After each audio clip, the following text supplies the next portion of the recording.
Ainda no momento de oração, com este bom e verdadeiro amigo, curve sua cabeça e peça a Deus que o Espírito de Deus fale para você nessa noite e que a palavra lhe seja como um mel para o seu paladar, paladar da tua alma. Alguns momentos pessoais de oração.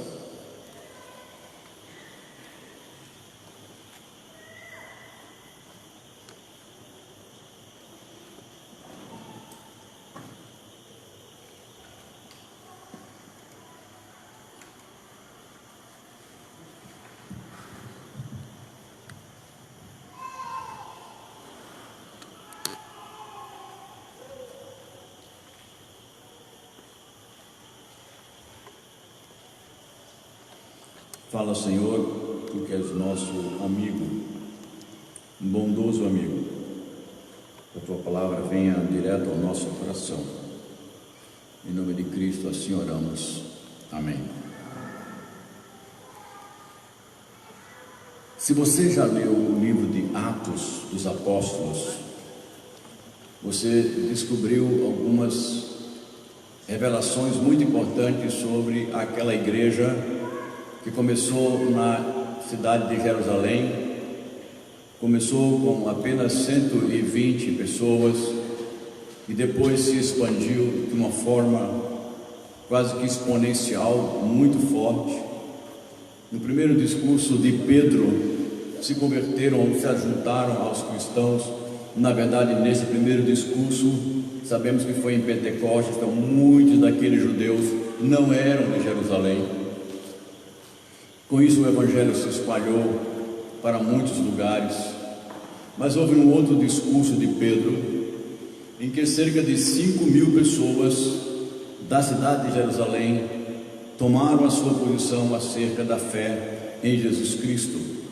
E até o final do capítulo 3, nós encontramos o Evangelho prosperando muito forte, e a revelação das Escrituras diz que eles gozavam da simpatia da cidade. Havia paz na igreja, havia paz entre a igreja e aqueles que professavam a Jesus Cristo, apesar da resistência de alguns dos principais líderes dos judeus. Mas a vida da igreja não é sempre um momento de paz. Há momentos na vida da igreja em que perseguições se instalam, dificuldades se instalam e uma resistência, uma oposição forte por parte do reino de trevas surge contra a continuidade da igreja. Irmãos em Cristo, eu acho que a história, não a história bíblica, mas a história da igreja ao longo dos séculos, parece nos ensinar que a igreja cresce mais quando ela está sob estado de perseguição do que quando ela está em estado de paz e tranquilidade. Estima-se hoje que a maior igreja do mundo não está nos países onde o Evangelho é livremente anunciado. Os estudiosos dizem que a maior igreja do mundo está na China, onde não se pode saber quem são realmente os crentes, não tem uma construção formal como essa, onde eles se reúnem, mas as informações é que Deus está fazendo naquele lugar uma verdadeira revolução, um reavivamento muito grande, num país bilionário de pessoas, onde vilas pequenas têm 100.000, 200.000 pessoas. O que eu quero conversar com vocês nessa noite é um texto da palavra de Deus, em que a igreja, de um modo geral, havia passado por uma tribulação muito grande. Em particular, isso partiu ou começou na cidade de Jerusalém. Um homem chamado Saulo, natural de uma cidade chamada Tarso, com a aprovação dos líderes religiosos do judaísmo, ele começou a produzir uma perseguição declarada e violenta. A este jovem foi dado poder de ir contra os judeus, os cristãos. A Bíblia registra que ele estava, no capítulo 8 do livro de Atos, autorizando o apedrejamento de Estevão. Estava junto. E logo em seguida, o livro de Atos diz que ele protagonizou, liderou uma grande perseguição de casa em casa, pegando aquelas pessoas que se declaravam cristãs e jogando nas cadeias, ou expulsando-as, colocando-as no exílio. Uma grande fuga aconteceu, uma grande, digamos assim, procura por cidades mais tranquilas aconteceu, embora que eles perderam tudo, deixavam casa, emprego e às vezes até família para trás e fugiam para outros lugares. Isto aconteceu, irmãos, até o dia em que o Senhor Jesus Cristo resolveu interferir na vida deste homem chamado Saulo. O Senhor o derruba do cavalo, porque ele já estava com um grupo de soldados saindo de Jerusalém, e agora ele estava indo para Damasco, na Síria, com o objetivo de fazer na cidade da Síria a mesma coisa que ele havia feito em Jerusalém. Ali o Senhor age com o seu poder, uma grande luz é colocada diante dele, ele fica cego, é derrubado do cavalo. Os que estavam com ele não viram nada disso, mas o fato é que ele, ao estar no chão, ouve de Deus a voz: Saulo, Saulo, por que você me persegue? E ele perguntou: quem és? Quem é que está falando comigo? E Jesus respondeu: eu sou Cristo, eu sou Jesus, a quem você persegue. E naquele momento, aquele rapaz, aquele jovem, foi transformado de perseguidor a um propagador da fé. Seu nome foi mudado. Você não vai chamar mais Saulo, mas Paulo. E importa, veja o que Jesus Cristo disse para ele: importa que você aprenda a sofrer pelo Evangelho. O que eu quero chamar a atenção para vocês é que depois desse fato, a estrutura da igreja, ou a situação da igreja face às populações da cidade, mudou de perseguição para tranquilidade. Veja o que diz o texto da palavra de Deus. Abra no capítulo 8, 9 do livro de Atos. Esse capítulo 9 é que mostra a conversão de Paulo, e vá até o versículo de número 31.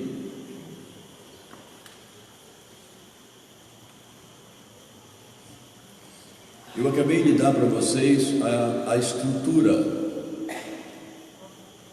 né, a estrutura histórica que antecede esse versículo do capítulo 9, versículo 31. Porque se você não entender essa parte histórica, você vai achar estranho. Uma grande perseguição e de repente, a Bíblia diz: em toda a região da Judéia, Galileia e Samaria, a igreja estava em paz.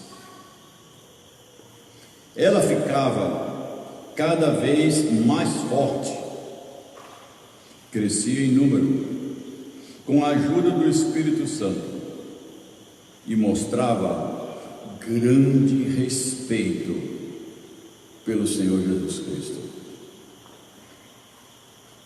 Ao ler esse texto, você pode imaginar que de uma igreja perseguida, Deus interfere e coloca nessa comunidade, ou nessas igrejas de várias regiões, para uma igreja que vive em paz. A nossa história aqui do estado de Pernambuco, no que diz respeito à fé evangélica, não foi fácil.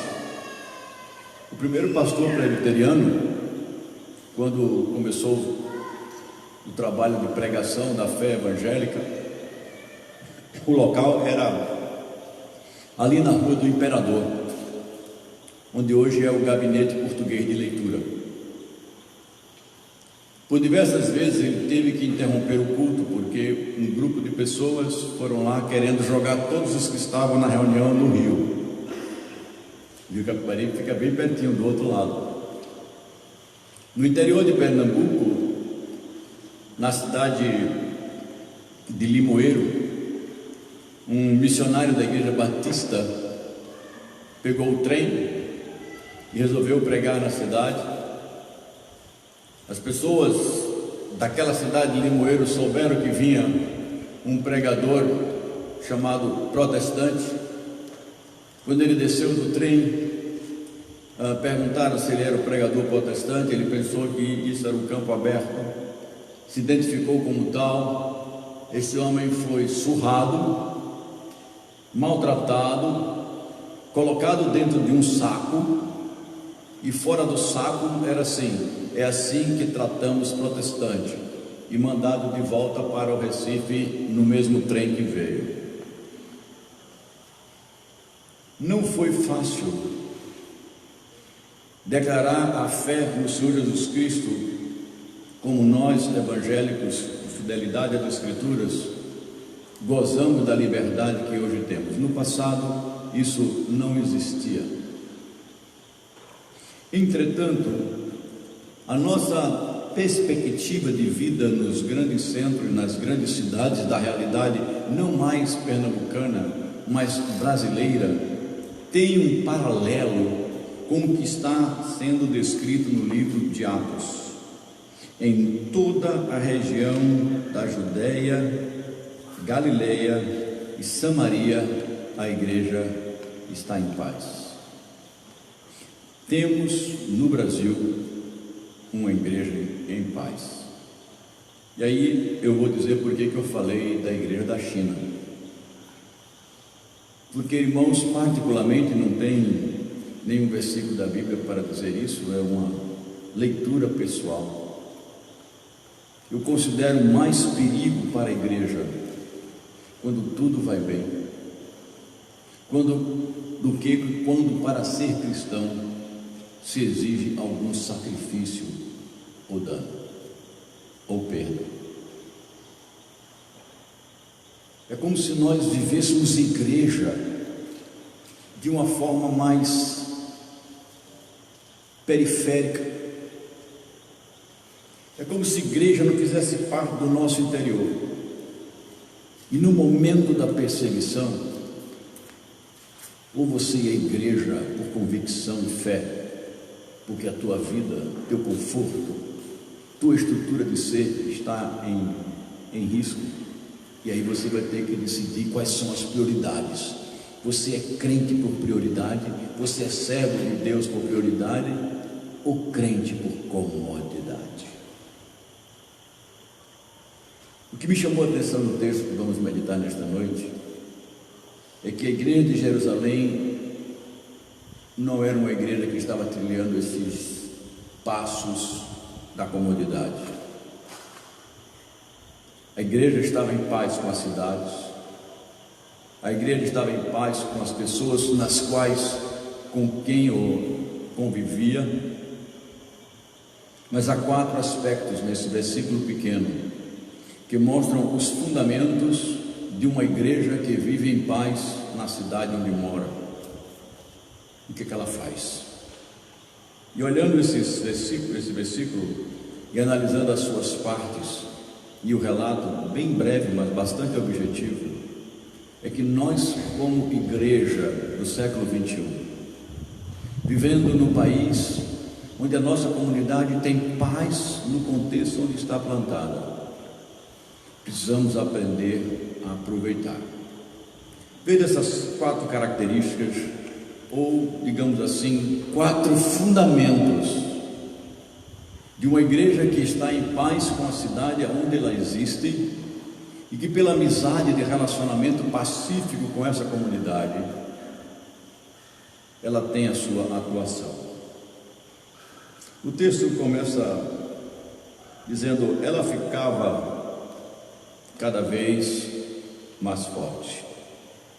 Você pode pensar que a fortaleza da igreja está no número de membros que ela tem. Você pode pensar que uma igreja forte é aquela que tem uma renda muito alta. Ou você pode pensar que uma igreja forte é a igreja que faz parte de uma denominação de muita expressão dentro do país onde você está. Por incrível que pareça, todas essas percepções são equivocadas. O apóstolo Paulo diz, no capítulo 6 da carta aos Efésios, para os irmãos daquela igreja, depois de fazer todas as recomendações, de dar sua aula magistral de doutrina para a igreja, de advertir os erros contra o pecado, os erros que levam ao pecado, no capítulo 6 Paulo disse: quanto ao mais, irmãos, vocês precisam ser fortalecidos no Senhor e na força do seu poder. Irmãos, o crente, ele tem o seu processo contínuo de fortaleza diretamente conectado ao relacionamento deste crente com Deus. E você vai deduzir rapidamente que eu vou chegar no feijão com arroz da vida cristã. Qual é o feijão com arroz da vida cristã? A maneira como você lida com as Sagradas Escrituras e a tua vida de oração com Deus. Coisas que estão indo para o ralo, para o esgoto. Como eu gostaria que os membros da igreja vissem o WhatsApp, 10% do WhatsApp fosse para ler a Bíblia. 10% do tempo que você gasta no WhatsApp. Eu tenho ficado preocupado, porque tem crentes que não conseguem nem durante o culto deixar de ver o Zap. Estava um dia aqui na igreja, a pessoa que estava na minha frente não conseguia deixar de responder o Zap na hora da pregação, na hora da mensagem. O dedinho dela botava para um lado, botava para o outro, digitava, voltava, ouvia o Zap. Você não precisa vir para a igreja. Se você não quer conversar com Deus, se você não quer ser nutrido com a palavra, você pode zapear em casa. Mas aquela pessoa estava tirando a atenção de algumas que estavam ao seu lado. E quando não zapeava, ela navegava pelos diversos aplicativos que tinha, para um lado, para o outro, para um lado, para o outro. É uma grande bênção um equipamentozinho desse. Mas assim como o dinheiro mal usado, isso aqui pode acabar com você. Já tem uma doença hoje. Doença em crianças, com esse equipamento aqui. Que não conseguem comer sem isso na mão. Não conseguem ter tempo de lazer sem isso aqui na mão. Não é à toa que durante um momento de adoração não conseguem também deixar de ver. Vou voltar ao feijão com arroz do reino de Deus. Não somos contra o uso do celular, muito pelo contrário, acho que é uma ferramenta de tecnologia que veio para ficar, é a chamada quarta onda. A última foi o computador, a penúltima foi a televisão e a anterior à televisão foi o rádio. Não tem como a gente fechar os olhos e viver como os Amish, ainda com fogão a lenha, sem eletricidade e carroça puxando os nossos carros. Não dá para viver assim. Nem a palavra de Deus nos ensina isso. Mas se quisermos ser pessoas, como a Bíblia diz aqui, uma igreja que fica cada vez mais forte, isso está diretamente ligado como você fortalece o seu espírito, a sua alma. E Jesus Cristo disse: nem só de pão vive o ser humano, mas de toda a palavra que vem da boca do Senhor. Irmãos, a Bíblia é a palavra de Deus para nós, é o que veio da boca de Deus. Ela é lâmpada para os meus pés, ela é luz pelo meu caminho, ela é preciosa. Os mandamentos são doces como mel, são mais preciosos do que o ouro, disse o salmista no Salmo 19. Mas a nossa prática não revela isso. Então nós temos crentes adoecidos, crentes fracos, que são como palha em dia de vento.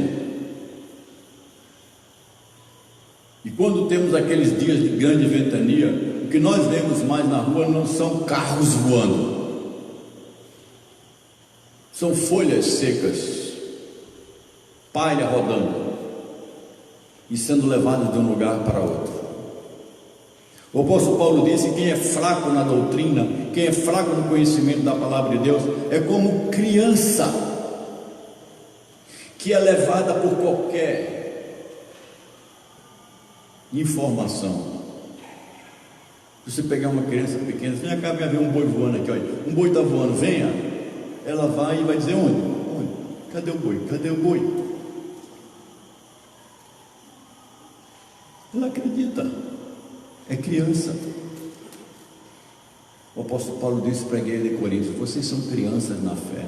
Eu gostaria de dar coisas mais sólidas para vocês, mas vocês não aprendem as verdades da Bíblia. E concluindo isso, trago as palavras de Jesus Cristo: vocês erram na vida, porque vocês não conhecem a palavra nem o poder de Deus. O outro elemento do feijão com arroz da vida cristã que fortalece o crente é a vida de oração. E eu tenho falado isso insistentemente, que os pais cristãos dão tempo para tudo para os seus filhos, mas na agenda dos filhos não tem momento de oração. Tem instantes. O filho tem agenda de escola, o filho tem agenda de trabalho, tem agenda de esportes, tem agenda de estudo em casa, tem agenda para guardar as coisas. Mas os pais não dizem: filho, você tem que ter hora para orar. Você precisa orar. Vou fazer, como é um costume muito benéfico entre os pais evangélicos norte-americanos. Isso ficou gravado porque por diversas vezes, quando eu dormia na casa desses americanos, eu via o pai ou a mãe indo de quarto em quarto dos seus filhos para orar com eles. Os pais crentes prometeram isso aqui e acham que isso é cumprido quando botam os filhos na mesa e apenas dá graças pelo alimento. Irmãos, dar graças pelo alimento muitas vezes está se tornando na casa de alguns crentes um aviso para Deus: Senhor, vou comer. E outros vão mais na frente e dizem: Senhor, vou dormir, Senhor, acordei. E acham que tem vida de oração. Eu não estou falando que você ter vida de oração é necessário você passar 40, 50, 1 hora, 2 horas dentro de um quarto com a porta fechada. Tem momentos na nossa vida que a gente precisa disso mesmo. E tem momentos a sós com Deus. Mas a tua vida de oração deve ser uma vida constante. Porque se Deus está com você, se Ele é teu amigo, você vai conversar com Ele em tudo. Vai comprar um sapato? Gostou, Jesus? Uau! Você está radical. Tô não, meu irmão. Tô não, minha irmã. Vai comprar o seu brinco? Pergunte se Jesus gostou do brinco. Que é isso, pastor? O Deus que contou o teu fio de cabelo está interessado no teu brinco.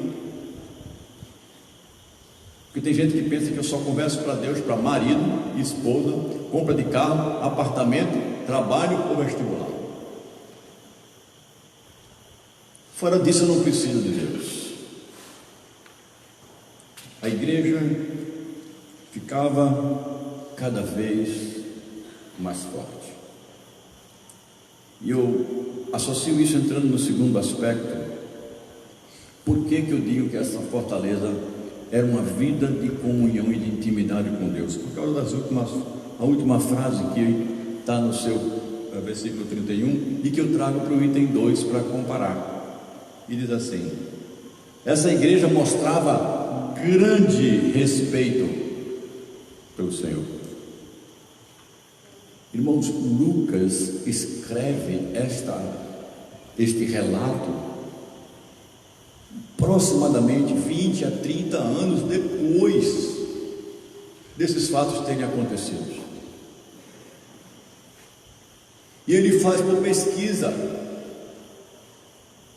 e a marca daquela igreja era tão forte, era uma marca tão segura, o relacionamento, da maneira como eles respeitavam a Deus,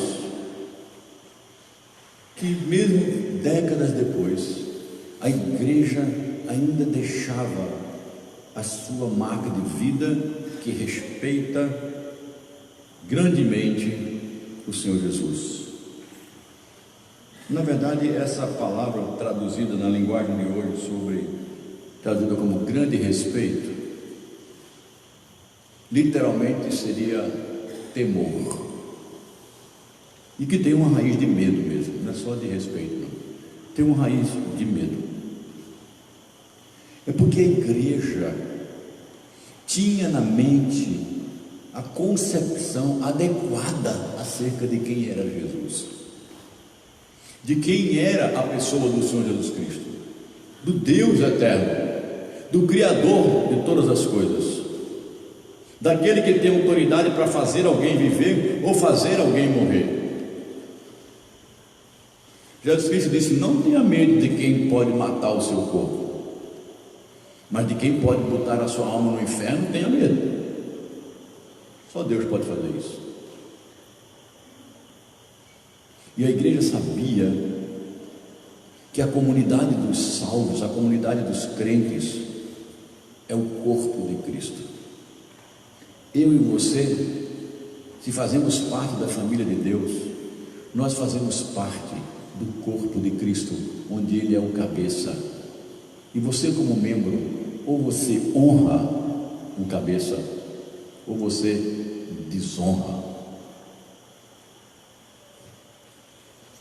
Você já viu algumas pessoas desastradas? Ela vai pegar um copo de derrama, ela vai botar um cafezinho na xícara e não consegue parar quando chega no limite. Vai guardar, cai, pum, quebra no chão. Minha mãe se dizia desastrada. E quando terminava uma refeição e ela não derramava um suco, não quebrava alguma coisa, ela dizia: graças a Deus que hoje eu não fiz nada de errado. Por diversas vezes eu vi minha mãe dando graças a Deus, mas por muito mais vezes eu vi minha mãe derramando coisas, porque eu acho que ela era mais rápida do que a mão dela poderia fazer. Se eu for analisá-la hoje, seria mais ou menos isso. Isso traz uma vergonha de alguma forma. Você imagina num jantar e você vai pegar um copo, você bate no copo da pessoa que está do lado e o copo na mesa. As nossas atitudes às vezes envergonham outra pessoa. Meu pai disse que eu tinha 6 anos de idade e ele foi convidado para um aniversário de uma pessoa bem alta do trabalho que ele exercia, antiga cooperativa dos usineiros de Pernambuco. E não sei porquê, eu só me lembro que ele disse que me levou, era eu e ele lá. Eu não me lembro disso, meu pai me conta a história, como um momento que eu fiz ele passar vergonha. Ele estava conversando com alguns colegas de trabalho e chegou uma senhora com uma bandeja cheia de doces. Meu pai disse que eu botei a mão por debaixo da mulher, da bandeja, tirei a bandeja dela, puxei para mim, olhei para ele e disse: vamos embora, pai.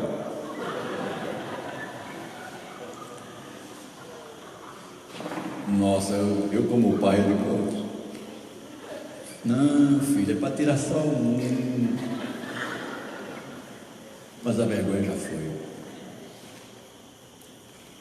Respeito para com Deus é não causar tristeza e vergonha para com Deus com o que você faz. Grande respeito para com Deus é levar muito a sério,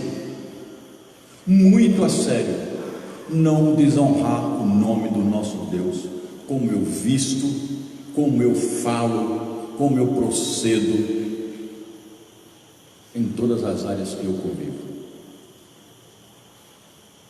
A igreja, eu digo que ela era fortalecida na palavra e na oração, porque como resultado dessa busca de intimidade com Deus, eles procuravam com muita intensidade honrar a Deus. A nossa vida de testemunho nesse mundo, queridos, precisa ser uma vida de honrar a Deus. Quando as pessoas te veem lá fora, o que dizem do Evangelho quando olham para você? Fulano aqui, fulano ali. Oi, não é da igreja de Casa Caiada, não é da igreja de Jesus? Como é que estão fazendo isso? Honrar a Deus era a marca indelével que a igreja deixou em Jerusalém, nas cidades da Judéia, nas cidades de Samaria e em outras cidades, na cidade de Antioquia, da Síria. Pela primeira vez os crentes foram chamados de cristãos, e a palavra cristão significa pequeno Cristo, e diz o relato, pelo quanto eles se pareciam com Jesus, honravam a Deus.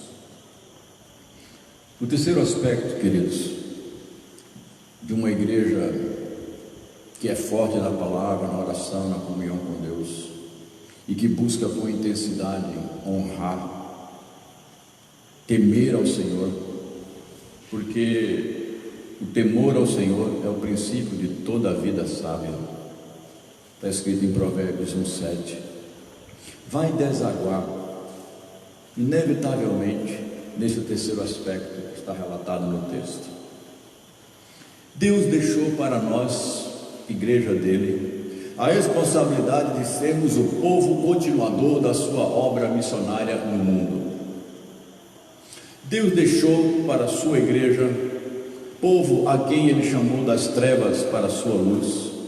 A comunidade deixou para essa comunidade a responsabilidade de ser o modelo de vida. Não somos cauda, não somos arrastados. A igreja é comunidade modelo. A igreja diz: faça como eu.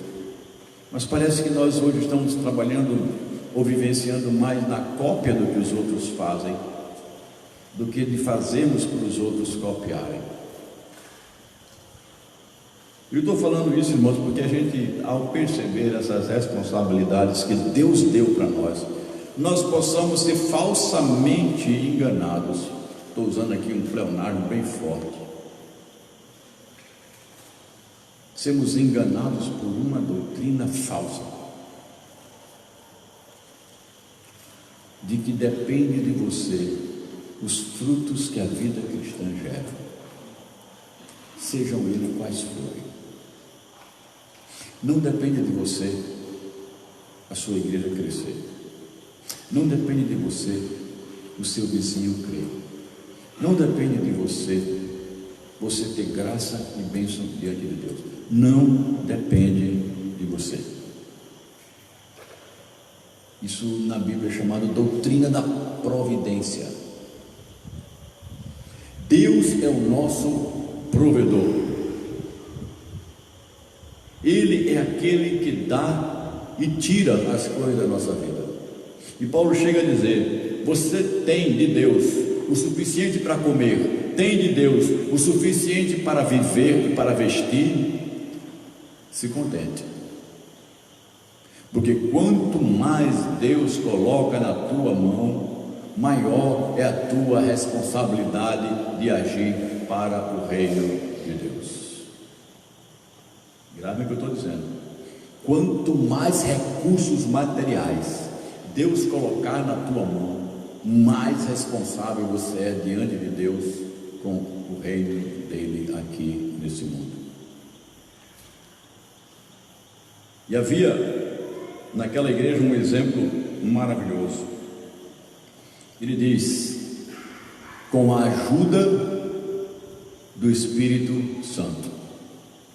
Não tem atitude mais sábia na vida de um crente do que a de buscar a ajuda do Espírito Santo. Querido, se você está em pecado e você buscar a ajuda do Espírito Santo, ele vai te convencer do pecado, da justiça e do juízo.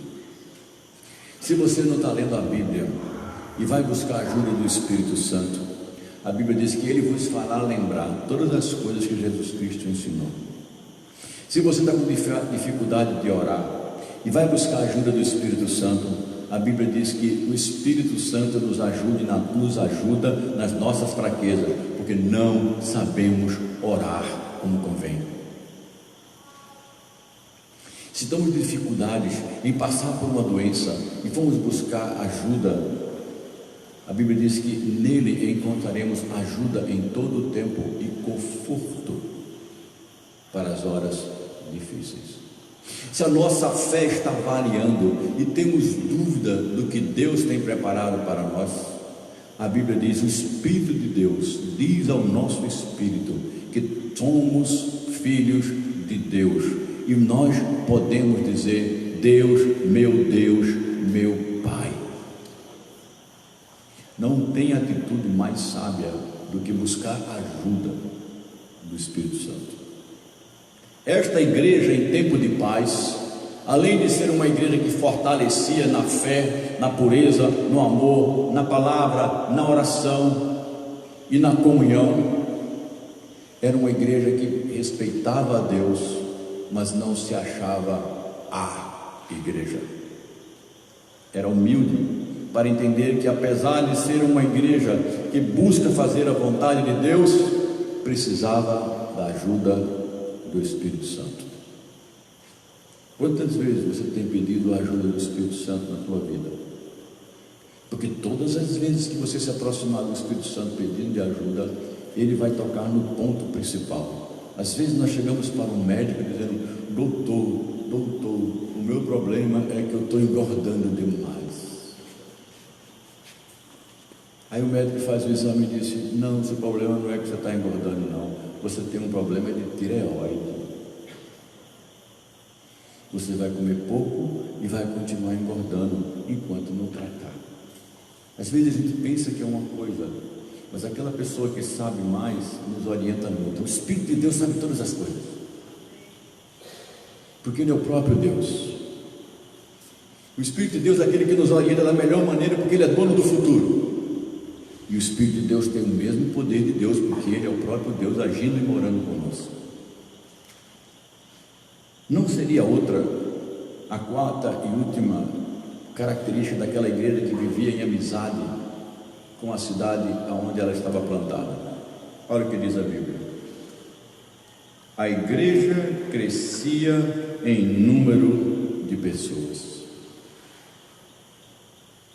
Irmãos, aqui nós estamos vendo uma consequência, mas há aqui uma atitude que não está declarada neste versículo. Entretanto, nós sabemos que as Escrituras claramente nos dizem como é que alguém vai crer em Jesus se não for anunciado o Evangelho. Paulo pergunta no capítulo 10 de Romanos: como é que alguém vai crer em Deus se ninguém nunca falou para ele de Deus? Como é que alguém vai crer na morte, a ressurreição, o perdão de pecados unicamente por Jesus, se nós não falamos isso? Gente, tem muitos brasileiros que sabem Jesus, ou sabem acerca de Jesus, ouviram falar de Jesus, vão aqui para a Semana Santa lá em Nova Jerusalém, choram na crucificação, se emocionam com a ressurreição, mas aquilo para ele é história. Aquilo é história, acabou. é Pedro Álvares Cabral que descobriu o Brasil, é Jesus Cristo que morreu e ressuscitou, ficou para trás. O Cristo não está vivo. Para a maioria dos brasileiros, o Cristo parece que ainda está na cruz, impotente, incapaz, que precisa do auxílio de centenas de intermediários, porque ele não é capaz de ouvir diretamente as pessoas. Essa é a fé do brasileiro. É um cristianismo que não bate com a revelação das Escrituras Sagradas. Mas a igreja crescia naquelas pessoas que tinham fé em Jesus. Ora, se isso estava acontecendo, essa igreja em paz estava usando a oportunidade para, em paz, com os seus amigos, as pessoas com quem conheciam, as pessoas onde compravam e vendiam, aonde elas moravam, elas estavam anunciando a Cristo. O que podemos aprender de algo bem claro e explícito na palavra de Deus? Vou dizer, é impossível, vou repetir, é impossível que um crente em Jesus, que esteja se fortalecendo na palavra, na oração, respeite a Deus com intensidade, que busque a ajuda do Espírito Santo. É impossível que ele não seja notado no mundo. Se o crente não é notado, é porque ele está se parecendo mais com o mundo do que com a igreja de Jesus. A marca do crente é distinguida pelo que ele é, não pelo seu exterior. E aí as oportunidades surgem pelo que o crente é, pelo que o homem, o jovem, a moça faz com a sua vida, o que diz, o que veste e até o que come. E muitos crentes tiraram da lista de pecados a palavrinha gula. Tirando as derivações de doença, se você está comendo e está com peso e excesso, isso é gula. Se você não tem uma justificativa médica, a Bíblia diz: fecha a boca, meu irmão, que isso é pecado. Fecha a boca, minha irmã, isso é pecado. Coma o necessário, não coma além da sua necessidade, por favor. Não estou falando das deficiências que o corpo às vezes apresenta. Mas nós do século XXI, crentes, tiramos isso. Não está mais na nossa Bíblia. E comemos qualquer porcaria, comemos qualquer coisa, como se fosse permitido para a gente. O crente fala muito, vou abrir um parênteses e fechar, mas o crente fala muito de cerveja, mas não fala nada de Coca-Cola. Eu já vi jovem tomar 1 litro sozinho. Pergunta para o médico: doutor, o que é que faz mal? Latinha de cerveja ou 1 litro de Coca-Cola? Não estou dizendo que você pode beber cerveja.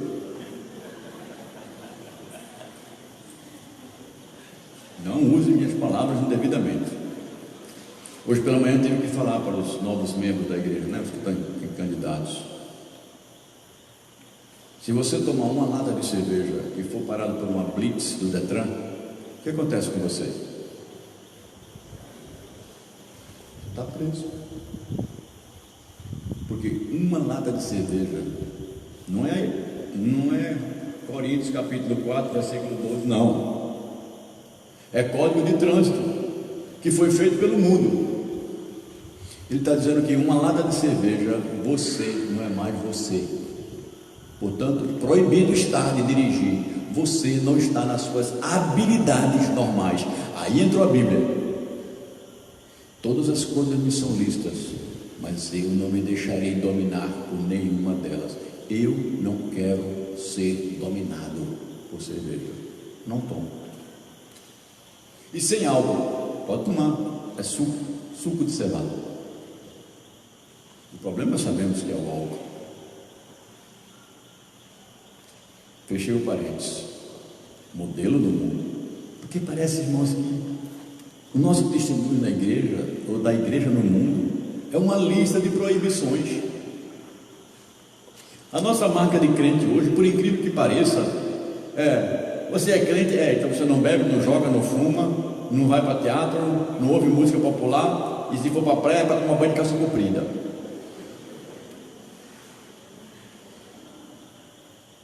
Parece que lá fora o pensamento é esse. Não, o crente não é proibido de nada disso.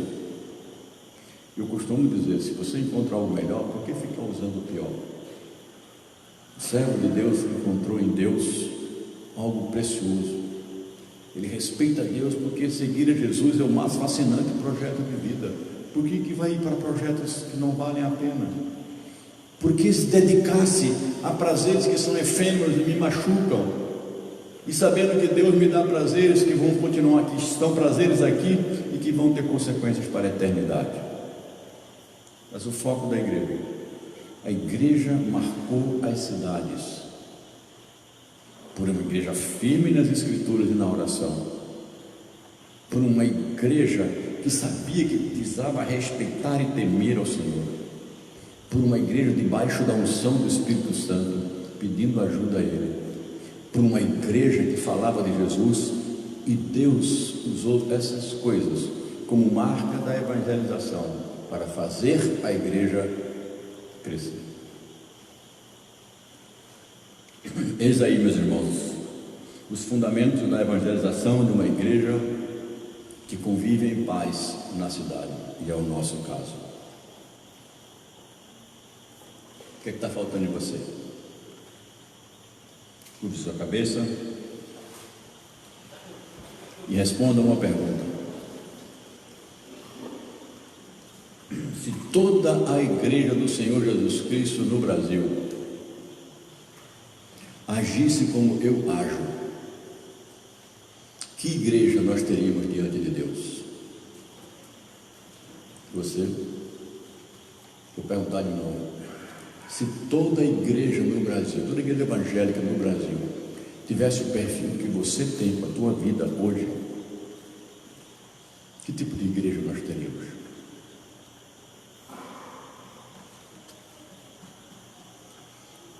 Você é um membro, você é uma parte dessa igreja.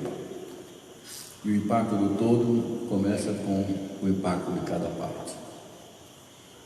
Alguns momentos em oração.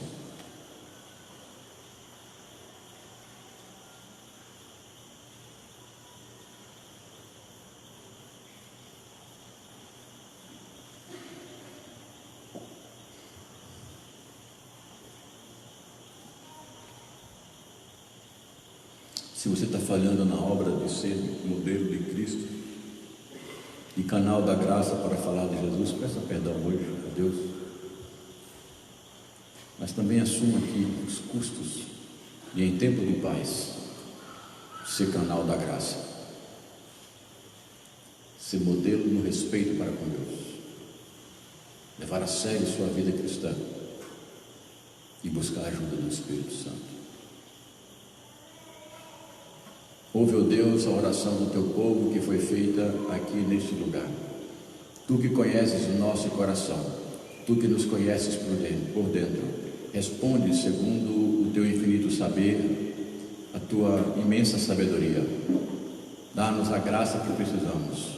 Coloca as nossas vidas de volta no trilho, o trilho que o Senhor desde a eternidade traçou para que nós andássemos nele. Nós que somos o povo que é sal no mundo, o povo que é luz para o mundo.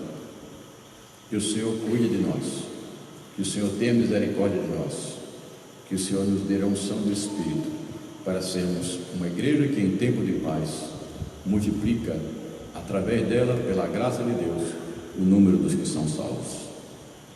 Oramos assim, em nome de Jesus.